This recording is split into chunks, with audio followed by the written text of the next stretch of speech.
As you can see, just by looking at the screen, we're picking up in Mark, the 9th chapter. We're going to look at verses 30 through 32. And I will mention once again, as I have mentioned many times throughout this study, that there are times when sometimes just a couple of passages can go a long way toward study and toward understanding. And I'm not going to try to include more passages simply because this is a short section in order to lengthen this video.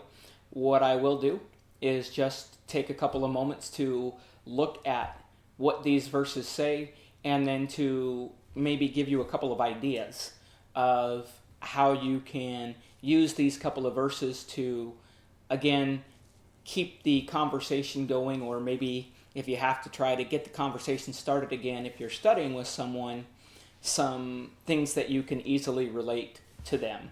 So we'll pick up at verse 30 with a quick reminder that this is right after Jesus has removed the demon from the child, the one whom the 12, well, really at the time the 9, were unable to remove, and it took Christ coming and calling the demon out. And then picking up at verse 30, it says, "Then they departed from there and passed through Galilee, and he did not want anyone to know it. For he taught his disciples and said to them, 'The Son of Man is being delivered into the hands of men, and they will kill him, and after he is killed, he will arise the third day.' But they did not understand this saying, and were afraid to ask him." So as we begin looking at this particular passage, the first thing that we'll see is the phrase that "then they departed from there and passed through Galilee." And the "they" that we're talking about at this point now are Jesus and his hand-picked 12. This group is now walking away from the crowd and leaving the area that they were in, and they are beginning their journey toward Jerusalem. And we understand that here Jesus is continuing on with his mission and what is his ultimate destiny. And there's this idea of passing on through Galilee. Really, it just gives an indication that he is spending more time with I believe it means he's spending more time with the 12. And he is not necessarily stopping along places that he has been in the past, because he has a mission to accomplish and he has yet teaching that needs to occur. And so the verse continues on, he did not want anyone to know it. And we understand, as mentioned, he's traveling with his 12, and he knows that they need more of his teaching. They need time alone with him, and he needs to give them that time so that he can teach them, so that they can be prepared for when he ultimately is removed from this earth, when ultimately he fulfills what it is that God has him to fulfill. And we understand that the fame of Jesus might have made it very difficult for him to be alone with his disciples and to focus his time on them, because if word got out, as it had in the past, and people knew where he was heading, they would more than likely, again, want to approach him, would want to possibly hear his teachings, or they may come to him to seek out the possibility of maybe some type of healing or miracle that they are seeking. Verse 31, he taught his disciples and said to them, "The Son of Man is being betrayed into the hands of men, and they will kill him, and after he is killed, he will rise the third day." And the first thing that I want you to do is I want you to just look at what he says and how very simply he says it. The Son of Man is being betrayed. We understand what betrayal means. We understand what it means for someone to be killed. And we can understand, and his disciples could understand, at least the statement or the concept or idea of one rising from the dead. And we want to make note that back in the 8th chapter, he speaks of his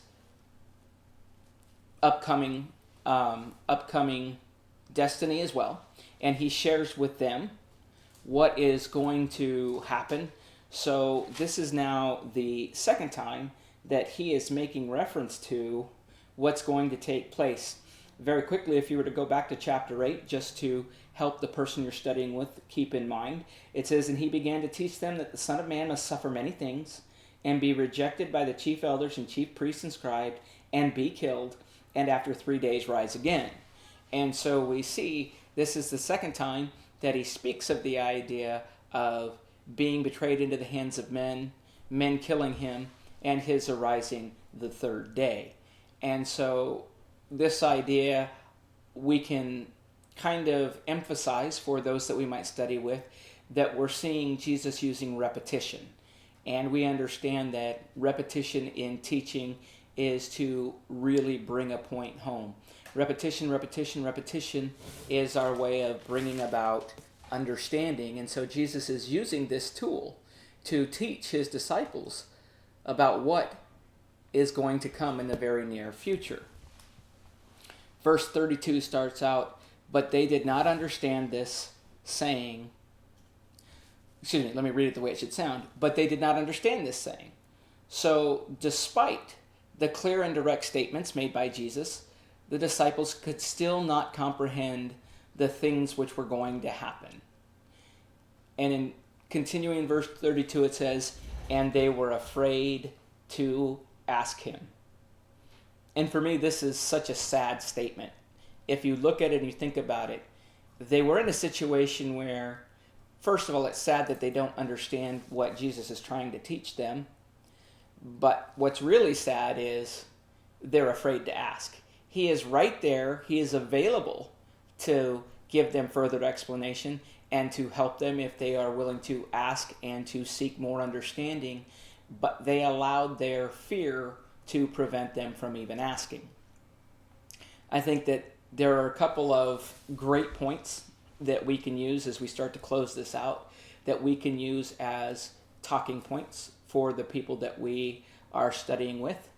The first one that comes to mind is that even the selected 12 needed to be taken aside, and they needed to be taught, and they needed to be taught without the disruption and the distraction of other people.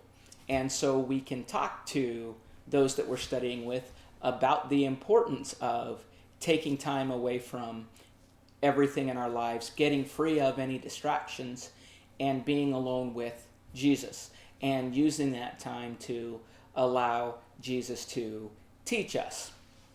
The second thing that really comes to mind is that we can bring up the point that even his hand-picked 12 didn't understand his saying.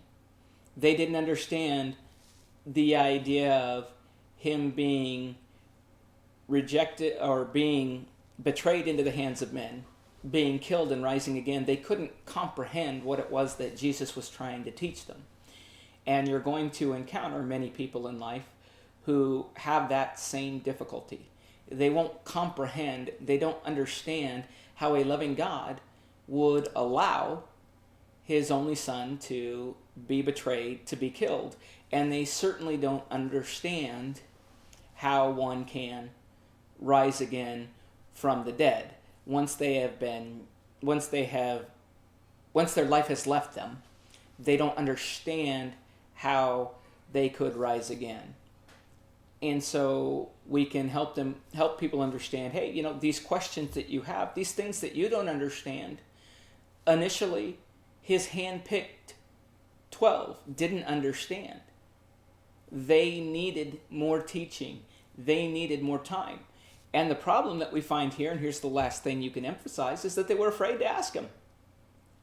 And so it's a shame that when the answers are out there, the only reason people aren't getting them is because they don't ask.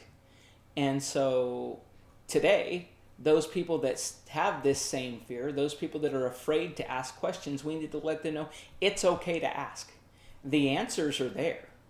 Just like Jesus was right there teaching them, his teachings are right here for us so that they can get past that lack of understanding and they can learn the truth about who Jesus was, what he did, and what it means to them. So certainly there is a lot that can go into this particular set of study. And I encourage you, as you read through sections, don't be afraid to stop and to dig in just a little bit to even short sections of Scripture. Don't feel like you have to get through a large amount of passages if you're sitting and studying with someone or you haven't really given them a good study. Giving them a good study is taking the time, reading something, and understanding what that something means and how it applies to them. And so we will end with that particular thought, and we will pick up in verse 33 in our next session. Thank you.